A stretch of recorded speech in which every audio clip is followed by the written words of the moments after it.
touche, que c'est un vieux document, qu'après ça, il y a eu une avancée et dont le verdict est différent de ce qu'on est en train de lire actuellement. Mais on se pose quand même la question de savoir le pape Clément VII qui avait eu à le dire. Mais on s'en fout.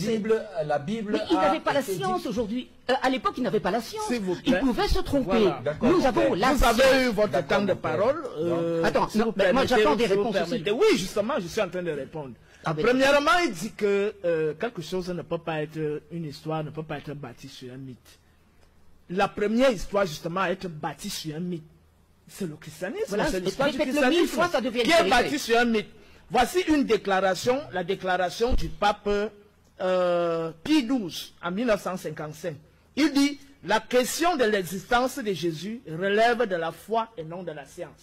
Ça, c'est un pape qui le déclare. Pie XII, on a fait des progrès. Pie XII, mais c'est clair. On a fait des progrès depuis. La question de l'existence de Jésus relève de la foi et non de la science. Là, on est au XXe siècle. C'est un pape qui déclare ça.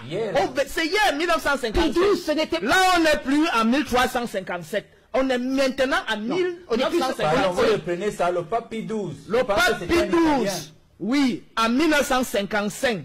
Déclaration du pape Pie XII à un congrès international d'historiens qui s'est tenu à Rome. La question de l'existence de Jésus relève de la foi et non de la science. Pour une fois, nous sommes d'accord. Eh bien, un pape peut se tromper. Un instant, je n'ai pas terminé mon argumentaire. Puisqu'on a la résurgence de plusieurs papes. On a d'abord le pape Clément VII qui fait des déclarations, qui valide les recherches de... Et je précise que le Vatican, aujourd'hui, regorge de la plupart des archives et des papyrus, des textes des civilisations anciennes. Donc, ces gars ont les vraies sources qu'ils peuvent donner aux gens. L'argument selon lequel la science valide, quelle science? Mais qui tient la science? Nous avons découvert à plusieurs reprises, d'ailleurs par les travaux de Cheikh Anta Diop, que les histoires sur l'homme de Néandertal et les homos, ceci, homos, cela qui étaient... que certains spécimens même, qui ont été présentés comme antérieurs à d'autres, étaient faussés. Donc, même sur l'histoire des pharaons de l'Égypte, on nous dit... Tous les égyptologues occidentaux, je dirais même à 90%, puisque les 10% sont des rares scientifiques de bonne foi. Parmi lesquels Jean-François Champollion, ont cherché à démonter et ils continuent de soutenir cette thèse que les Égyptiens n'a rien à des Noirs. Mais s'il vous plaît, laissez-moi développer mon argumentaire. Laissez-moi développer mon argumentaire. Non, permettez-nous d'avancer. La momie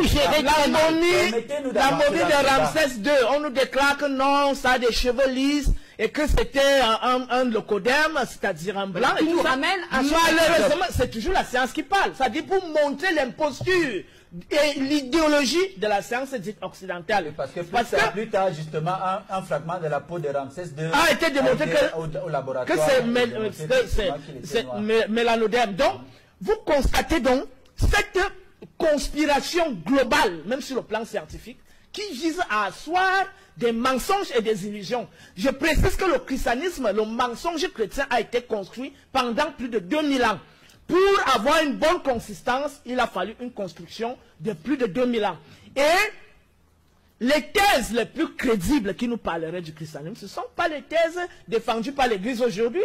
Puisque l'Église a les moyens, l'Église a l'emprise sur l'élite politique et sur les centres de recherche. Donc, il y a complicité et connivence en ce qui concerne la production des preuves. Maintenant, qu'est-ce qui serait plus crédible pour nous? Ce sont les thèses du 1er siècle.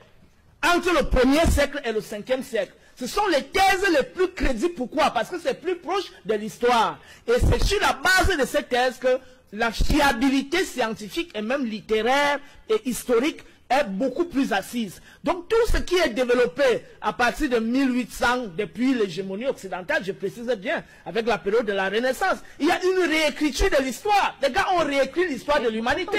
Donc, je vais revenir sur certains points clés. Non, j'ai pas de réponse. D'accord. Moi, j'ai demandé un droit de réponse et on se... D'accord. Mon père, s'il vous plaît. Monsieur nous avançons dans le débat. Je deviens...